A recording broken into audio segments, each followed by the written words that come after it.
इतिहास में दुनिया की बड़ी ताकतों ने रणनीतिक इलाकों की अहमियत को समझा है। इन इलाकों की भौगोलिक स्थिति, प्राकृतिक संसाधन या प्रभाव डालने की क्षमता के कारण इनका बहुत महत्व होता है। ऐसे क्षेत्रों पर नियंत्रण अक्सर आर्थिक और राजनीतिक प्रभुत्व में बदल जाता है। आज के भूराजनीतिक परिदृश्य में पाक अधिकृत कश्मीर या पीओके बहुत ही रणनीतिक महत्व वाला क्षेत्र बन गया है, खासकर चीन के लिए। चीन की पीओके में रुचि कई कारणों से है, जैसे वैकल्पिक व्यापार मार्ग सुरक्षित करना, भारत के प्रभाव का मुकाबला करना और क्षेत्र के अनछुए संसाधनों का उपयोग करना। यह पीओके को चीन की बड़ी भूराजनीतिक महत्वाकांक्षाओं में एक महत्वपूर्ण हिस्सा बनाता है। पीओके से जुड़ी गतिशीलता को समझना क्षेत्र की जटिलताओं और व्यापक शक्ति संतुलन को समझने के लिए बहुत ज़रूरी है। पीओके पर चल रहे विवाद ने मामलों को और उलझा दिया है। भारत इस क्षेत्र को अपने क्षेत्र का अभिन्न अंग मानता है, जबकि पाकिस्तान अपना नियंत्रण बनाए हुए है। यह क्षेत्रीय विवाद भारत और पाकिस्तान के बीच तनाव के केंद्र में है और क्षेत्रीय अर्थता के लिए इसके महत्वपूर्ण निहितार्थ हैं। चीन का पीओके में शामिल होना जटिलता की एक और परत जोड़ता है, जिससे यह द्विपक्षीय मुद्दा त्रिपक्षीय बन जाता है। चीन के पीओके में रणनीतिक हितों का केंद्र चीन पाकिस्तान आर्थिक गलियारा या सीपीएस है। 2015 में शुरू हुई यह महत्वाकांक्षी बुनियादी ढांचा परियोजना चीन के शिनजियांग प्रांत को अरब सागर पर पाकिस्तान के ग्वादर बंदरगाह से जोड़ने का लक्ष्य रखती है। सीपीएक में राजमार्गों, रेलवे, पाइपलाइनों और अन्य बुनियादी ढांचा परियोजनाओं का एक नेटवर्क शामिल है, जिसका अनुमानित निवेश $60 अरब से अधिक है। सीपीसी का एक महत्वपूर्ण पहलू पीओके के भीतर गिलगित बाल्टिस्तान क्षेत्र से होकर गुजरने वाला इसका मार्ग है।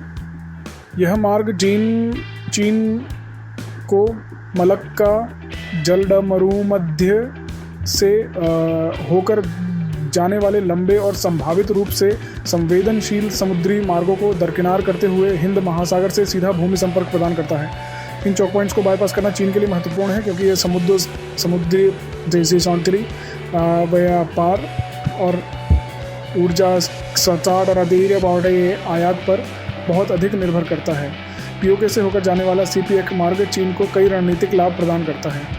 पहला, ये मध्य पूर्व, अफ्रीका और यूरोप के बाज़ारों के लिए जाने वाले चीनी सामानों के लिए परिवहन लागत और समय को कम करता है।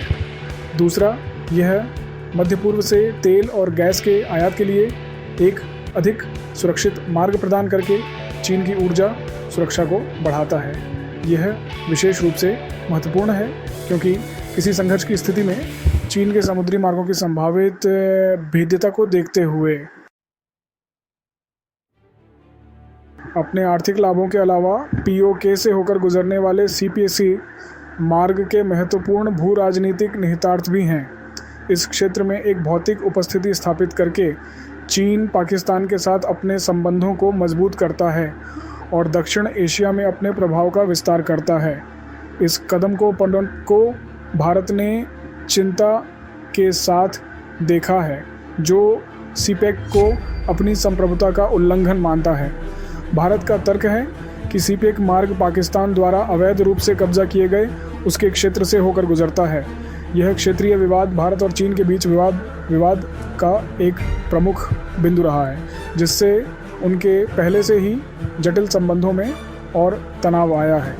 भारत की चिंताएं निराधार नहीं हैं, क्योंकि पीओके में चीन के बढ़ते प्रभाव में क्षेत्रीय शक्ति संतुलन को बदलने की क्षमता है। पीओके से होकर जाने वाला सीपीसी मार्ग चीन को अरब सागर के गर्म पानी तक भी पहुंच प्रदान करता है। चीन की नौसैनिक महत्वाकांक्षाओं के लिए इसके महत्वपूर्ण निहितार्थ हैं, क्योंकि यह देश को अपनी समुद्री शक्ति को और आगे बढ़ाने की अनुमति देता है। हिंद महासागर में चीन की बड़रा देती जी नौ सैन ने जेंटिंग उपस्को सेक्स दे चितिल के भारत और अन्य क्षेत्रीय शक्तियों के लिए चिंता का कारण है। पीओके में चीन की उपस्थिति उसे भारत पर महत्वपूर्ण भू राजनीतिक लाभ देती है। इस क्षेत्र पर पाकिस्तान के नियंत्रण का समर्थन करके चीन भारत पर दबाव डाल सकता है और इस क्षेत्र में उसके विकल्पों को सीमित कर सकता है। कश्मीर को लेकर भारत और पाकिस्तान के बीच लंबे समय से चले आ रहे तनाव को देखते यह लाभ विशेष रूप से महत्वपूर्ण है। इसके अलावा पीओके प्राकृतिक संसाधनों से समृद्ध है, जिसमें जल विद्युत क्षमता, खनिज और वन शामिल हैं। चीन अपनी बढ़ती अर्थव्यवस्था और कच्चे माल की अतिरिक्त भूख के साथ इन संसाधनों के दोहन में बड़ी क्षमता देखता है। चीनी कंपनियां पहले से ही पीओके में कई बुनियादी ढांचे और ऊर्जा परियोजनाओं में शामिल हैं, जिसमें बांधों और जलविद्युत संयंत्रों का निर्माण शामिल है। अंत में पीओके चीन के लिए सर्वोपरि रणनीतिक महत्व रखता है। यह क्षेत्र चीन के बेल्ट एंड रोड इनिशिएटिव में एक महत्वपूर्ण कड़ी के रूप में कार्य करता है, महत्वपूर्ण व्यापार मार्गों तक पहुंच प्रदान करता है और भारत पर लाभ प्रदान करता है। प्रचुर मात्रा में प्राकृतिक संसाधनों की उपस्थिति चीन के लिए पीओके के मूल्य को और बढ़ा देती है। जैसे जैसे चीन इस क्षेत्र में अपनी उपस्थिति दर्ज कराना जारी रखेगा, आने वाले वर्षों में दक्षिण एशिया का भू राजनीतिक परिदृश्य महत्वपूर्ण परिवर्तनों से गुजरने की संभावना है।